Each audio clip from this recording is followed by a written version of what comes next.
설교의 실제 4강 3부 결론 부분을 잠깐 나누도록 하겠습니다. 설교를 듣는 회중의 입장을 생각하면서 설교를 듣는 회중 하나는 그들을 설득하게 하는 설교가 유형이 있죠. 또 다른 하나는 참여하게 하는 설교입니다. 설득적인 설교는 주로 많이 사용하는 용어가 이렇게 하시기 바랍니다. 이렇게 되기를 바랍니다. 라는 말입니다. 그러나 참여적인 설교는 이런 말을 거의 사용하지 않죠. 물 흘러가듯이 설교 말씀을 깊이 있게 전달하는 것입니다. 그래서 그 설교를 나의 이야기로 듣고 나에게 주시는 메시지로 듣고 그 설교를 내 삶에 적용하는 것을 의미하는 것입니다.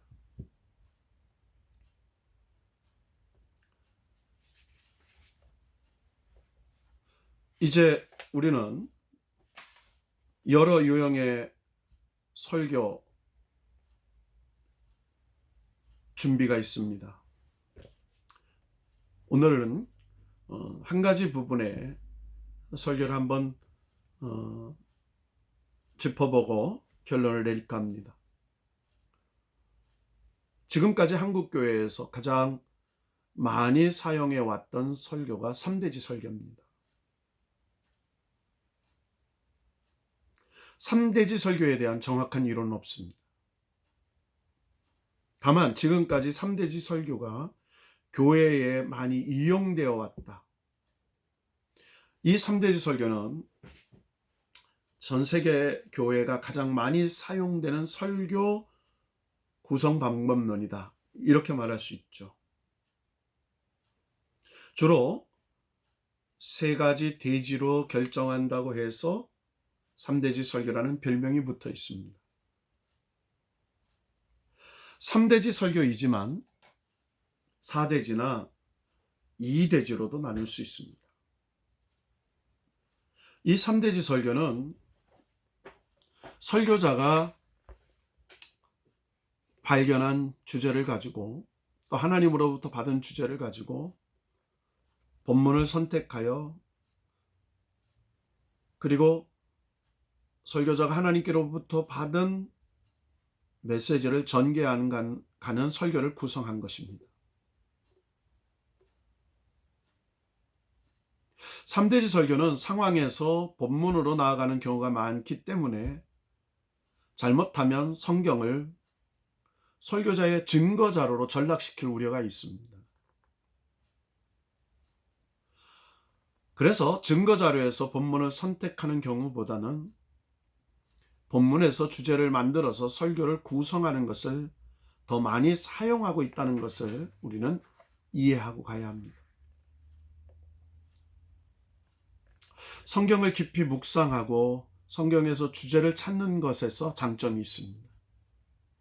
그리고 그 주제를 해석해서 나아가는 방법이 3대지 설교의 방법론입니다.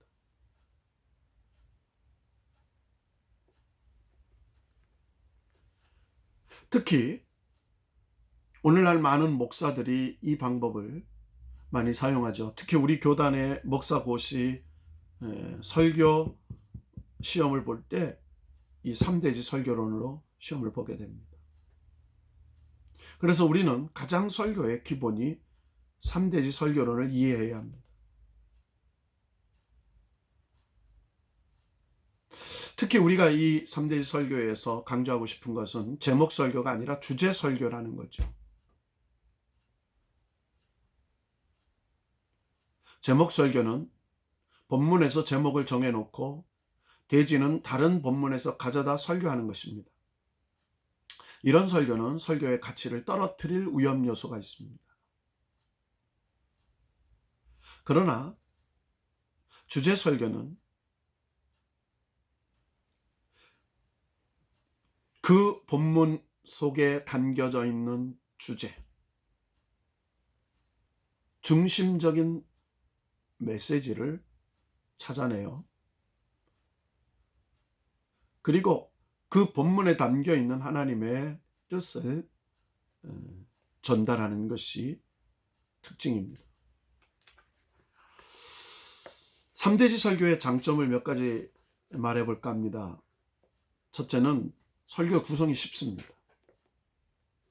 설교 구성이 쉽다는 것은 지금까지 많은 사람들이 해온 것이기 때문에 쉽다고 할 수도 있습니다. 그러나 그만큼 많이 들은 설교이기 때문에 성도들이 이해하기 빠른 설교 형태이기 때문입니다.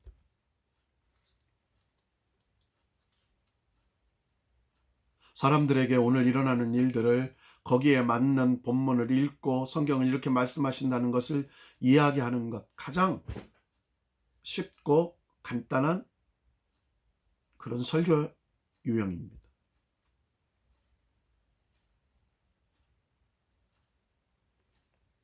두 번째로는 논리적, 합리적, 이성적으로 정보와 명제를 잘 전달할 수 있는 설교입니다. 3대지 설교는 지난 300년간 모더니즘 사이의 지배적인 설교 형태를 가지고 왔습니다. 그러니까 300년 동안 긴 교회 역사에 이 3대지 설교가 거의 중심, 교회 성장과 성도들의 신앙생활의 핵심적인 설교 유형으로 군림해 왔다는 것입니다.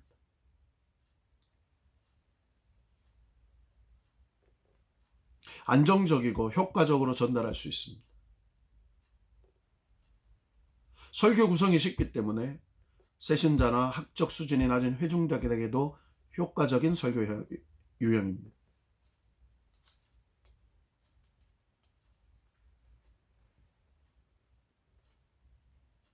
한국 기독교 선교사들의 초기에 이 3대지 설교로 우리에게 전해왔고, 그리고 이 3대지 설교 안에서 우리에게 논리적, 설득적, 교리적으로 접근해 나가기 쉽기 때문에, 또 그 3대지 설교에 예화가 필요해서 적용하기 때문에 성도들에게 적절하게 쉽게 전달하는 설교 유형이죠.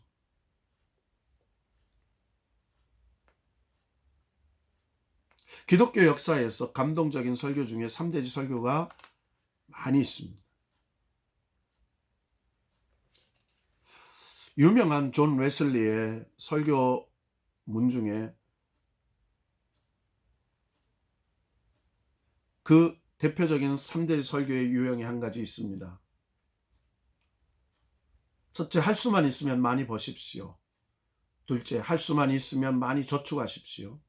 셋째, 할 수만 있으면 하나님 나라를 위해 많이 쓰십시오. 존 웨슬리의 설교한 3대지 설교의 핵심적인 세 가지 대지를 제가 잠깐 표현해 봤습니다.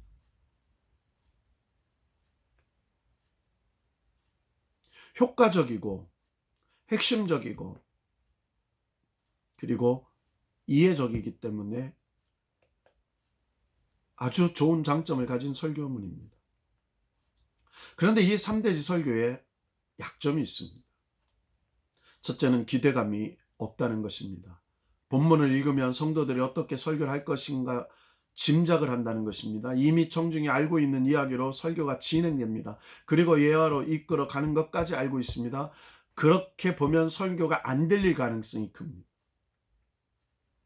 그리고 다른 성경을 인용하면서 나열을 하거나 설명을 하는 경우가 많이 있습니다. 즉 설교가 강의처럼 될 가능성이 크다는 것입니다. 그것이 약점입니다.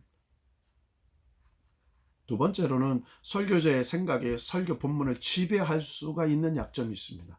하나님의 말씀을 운반하는 데서 상당히 이탈하는 경우가 생기게 될 수 있다는 가정입니다. 그래서 잘못하면 비성서적인 설교가 될 수 있습니다. 세 번째로는 현대 포스트 모더니즘 시대의 핵심인 운회, 즉 감성, 삶의 변화에 작용을 못하는 경우가 생깁니다. 마치 HD 텔레비전을 보는 현대인들에게 흑백 텔레비전을 소개하는 느낌을 갖게 할 수 있다는 거죠. 약점 네 번째로는 잘못하면 마치 세 편의 설교처럼 들릴 수 있습니다. 그래서 도식적이고 신선함이 약화될 수 있습니다. 경험, 인격, 지식이 잘 갖춰지지 않은 젊은 설교자들에게는 특히 위험한 설교 스타일입니다. 그래서 이 3대지 설교는 보완점이 있어야 합니다. 첫째, 대지는 반드시 본문에서 나와야 합니다. 두 번째 보완책은 각 대지의 본문이 주어가 되도록 해야 합니다. 보완점 세 번째는 각 대지의 통일성과 연관성을 가져야 합니다. 각기 따로 놓는 돼지가 돼서는 안 된다는 거죠. 통일성이 있고 연관성이 있는 돼지여야 한단 말입니다. 네 번째로는 은혜로운 예화라 할지라도 같은 예화의 중복 사용은 피해야 한다는 것입니다. 그래서 우리가 어떤 본문에 사용한 예어들을 미리 성경에다가 체크해 놓고 그것이 언제 사용되어졌다는 것을 기록해 놓으면 좋을 것이죠. 이 3대지 설교의 구성 방법을 간단히 제가 하면, 첫째, 서론입니다. 좋은 예화나 주제에 맞는 이야기로 출발하는 거죠. 도입 및 서론으로 할 수 있습니다. 내가 경험했던 삶의 예화나 또 우리 시대에 일어났던 어떤 시사성 있는 기사나 어떤 책 속에 실제 했던 내용을 인용이거나 또 좋은 어떤 시 한 편으로도 시작할 수 있습니다. 유머일 수도 있고요. 그렇게 서론으로 출발합니다. 두 번째, 본문을 설명하죠. 오늘 설교한 본문의 내용을 성도들이 알기 쉽게 설명하는 거죠. 예를 들어서 창세기에 등장하는 에서와 야곱의 이야기 중에 팥죽 한 그릇으로 팔게 된 그 본문의 이야기를 선택했다고 한다면 그 본문이 가지고 있는 본문의 상황을, 내용을 설명해 주는 것이죠. 왜 야곱이 팥죽 한 그릇으로 형의 장자권을 살려고 했는지, 왜 에서는 그 팥죽 한 그릇을 그렇게 경홀히 여기게 된 배경이 어디에 있는지,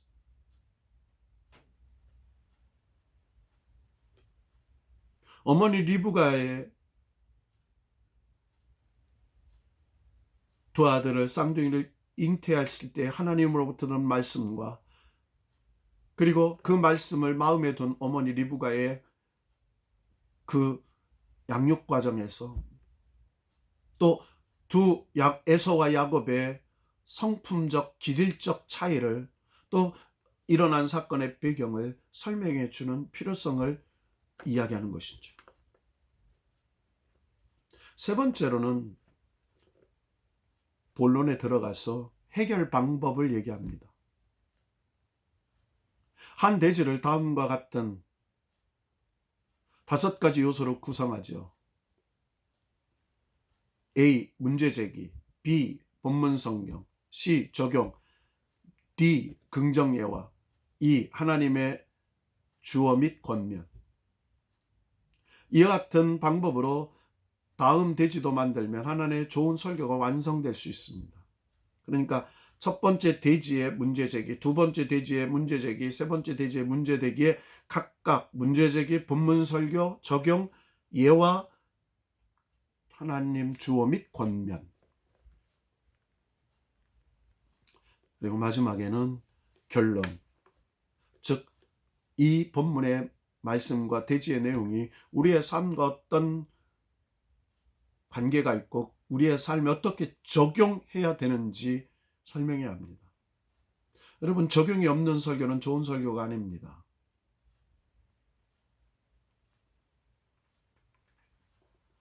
우리가 한 편의 설교를 작성하는 과정은 여인이 결혼하여 아이를 잉태하고 10달 만에 해산의 고통으로 아이를 출산한 것 같은 과정을 겪는 것 같은 어려움을 겪습니다. 아니 어쩌면 많은 생명을 책임지는 일이기 때문에 영적으로는 더 깊은 어려움과 수고를 감당할 수 있어야 한다는 것입니다. 우리는 계속해서 설교의 실제에 들어가기 전에 앞으로 여러분은 설교의 유형에서 나는 3대지 설교를 작성해 볼 것이다. 나는 이야기 설교를 작성할 것이다. 나는 4페이지 설교를 작성할 것이다. 나는 강해 설교를 작성해 볼 것이다. 나는 분석 설교를 작성해 볼 것이다. 이런 유형별의 설명을 듣고 또 그런 작성을 거쳐서 여러분이 직접 설교를 하게 되는 과정을 겪어야 할 텐데 이 일련의 과정이 여러분들이 강의를 듣고만 끝나는 게 아니라 주교재와 부교재와 참고교재를 통해서 여러분들이 한 편의 설교를 준비하고 그리고 원고를 탈고하고 그 탈고한 원고를 숙지하고 그 숙지한 설교를 전달하는 그 과정을 여러분들이 실제함으로써 그 과정이 얼마나 중요하고 얼마나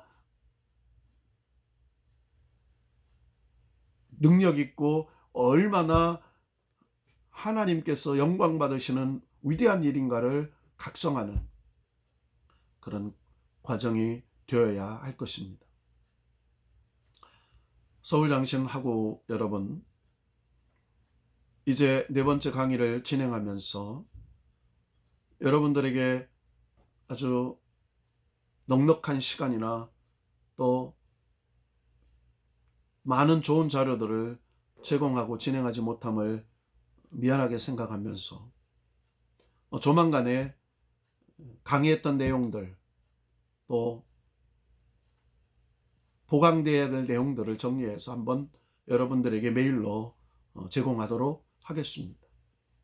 어쨌든 여러분들이 가지고 있는 주 교재인 새롭게 설교하기 그리고 설교의 금을 짜기 그리고 여러 가지 참고된 교재들을 충분히 틈틈이 읽으면서 강의를 들으면 여러분들이 이 설교의 실제가 퍼즐처럼 자신도 모르게 구성되어지고 준비되어지는 것들을 경험하게 될 것입니다. 여러분, 아무튼 하나님의 설교의 사역자로 아니 신학생으로 사명자로 부름받은 것을 축복합니다. 그리고 2020년 1학기 이 어려운 환경 속에서도 여러분과 이렇게 동영상으로 강의하게 된 것을 기쁘게 생각합니다. 건강하고 그리고 이 열악한 전염병의 상황 속에서도 하나님 주신 은혜와 기쁨과 소망을 잃지 않고 오히려 다른 사람을 위로하고 격려하는 부활 신앙의 능력으로 모든 것을 이겨내는 살아있는 그리스도인들로 날마다 지내시기를 축복합니다. 감사합니다.